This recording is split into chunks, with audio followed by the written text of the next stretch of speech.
وہ شہر محبت جہاں مصطفیٰ۔ نحمدہ و نصلی علی رسولہ الکریم۔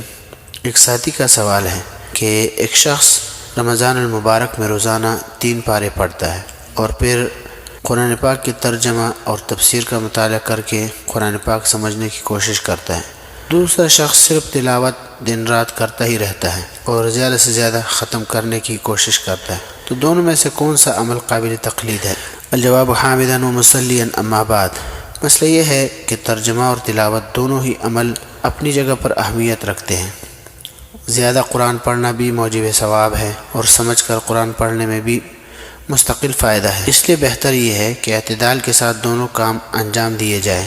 جتنی زیادہ تلاوت کی توفیق ہو تلاوت کرے اور کچھ وقت نکال کر معتبر علماء کرام کے لکھے ہوئے ترجمہ اور تفسیر کا بھی مطالعہ کر لیا کرے تاکہ دونوں فضیلتیں حاصل ہو جائیں، جیسے کہ اللہ تعالیٰ نے فرمایا ہے، قال اللہ تعالی کتاب انزلناہ الیک مبارک لیدبروا آیاتہ ولیتذکر اولو الالباب۔ اور صحیح ابن حبان کی روایت ہے عن ابی ذر رضی اللہ عنہ قال قلت یا رسول اللہ اوصنی قال علیک بتلاوت القرآن فإنہ نور لک فی الارض وذخر لک فی السماء۔